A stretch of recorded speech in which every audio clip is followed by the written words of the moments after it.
हाकिम अगर कहे बिदाती बन जा तो बन जा, हाकिम अगर कहे बेदीन बन जा तो बन जा, हाकिम अगर शराबी हो, कबाबी हो, जानी हो, सूदखोर हो, कैसा भी हो, कि नहीं, अल्लाह के रसूल ने कहा इसके खिलाफ जबान न खोला करो। एक तरफ नमाज में दुआ मांगे एहदिनस सिरातल, कि खुदा मुझे हिदायत दे, दूसरी तरफ उसी के अगेंस्ट अल्लाह का नबी कहे, तो फिर नमाज का फायदा क्या, फिर दुआओं का फायदा क्या? ये बिल्कुल ऐसा है कि मैं कहूं खुदाया मुझे सूद से बचा, फिर मोमिन को कहूं जरा सूद तो दे दे। हाँ? अरे खुदा मुझे गुनाह से बचा, निगाह हराम से बचा, फिर मार्केट में जाऊं निगाह हराम की तलाश में निकल जाऊं। अरे खुदा मुझे खिंजीर के गोश्त से बचा, फिर टेबल पे खिंजीर रख के खाना शुरू हो जाऊं।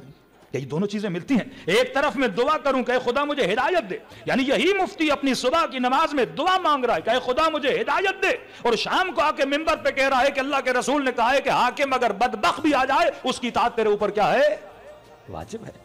जनाब अबू बकर को छोड़ के दूसरे को, तीसरे को, चौथे अमीरुल मोमिनीन को उम्मत ने मारा, मुसलमानों ने मारा। उसके बाद नबी का नवासा इमाम हसन, उसके बाद यही उम्मत इमाम हुसैन की कातिल बनती है। उसके बाद मरवानी आते हैं, यजीद को मार देते हैं, फिर मरवानियों के बाद अब्बासीन को मार देते हैं, फिर अब्बासी आते हैं, मामून अमीन को मार देता है, अपने भाई को मार देता है, फिर उस्मानियों की हुकूमत, कत्ल कत्ल कत्ल, गारत, बदअखलाकी, शराबनोशी, कनीज परवरी, यानी उम्मत का वो हाल हुआ। ये आइडियोलॉजी थी जो रसूल खुदा ने दी।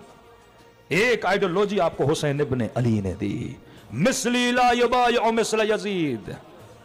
फरमाया दीन मेरे नाना का दीन नहीं है, नाना का दीन यह है। उम्मत अगर सुधार चाहती है, पत्थर खाए हमारे रसूल ने कि ऐसा दीन लाएं यरसुहा इल्ला इबादिय सालिहीन, कि जमीन का विरसा किसे दिया जाए, सालिहीन को दिया जाए। तभी मैं कहता हूं फख्र करो, उस जमाने में मुशरिकान मक्का के मुकाबले में अगर कोई खड़ा था तो मोहम्मद था, अमर इब्न अब्दुवद के मुकाबले में कोई खड़ा हुआ तो अली इब्न अबी तालिब थे, यजीद के मुकाबले में खड़े हुए तो हुसैन इब्न अली थे। ये आइडियोलॉजी है जिसने तशय्यो को सबसे अलग कर दिया। कि मैंने कहा कभी भी क़िबला ताहिरुल क़ादरी की मैंने मिसाल दी, कितनी उस बंदे ने मेहनत की। मैं जब तकरीरें सुनता था तो हैफ आती थी।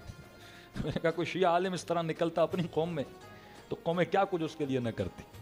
डेली वो तकरीरें कर रहा है, पैसा खर्च कर रहा है, कभी हजरत मूसा का किस्सा, कभी फिरौनियों का किस्सा सुना रहा है। उठो उठो उठो।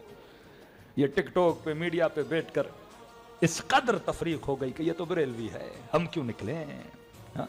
कम मेहनत नहीं की इस बंदे ने, लेकिन कोई इनकलाब आया नहीं आया। ये ट्रायल हैं, हमेशा याद रखिए, ये क्या है, ट्रायल हैं। कभी मौलवी को निकाला का कौम नहीं निकली, सियासतदान निकले का कौम नहीं निकली, हर तरह का बंदा निकला कि यहां पे इनकलाब आने वाला नहीं है। तो वो आपकी नब्ज को समझ चुके हैं।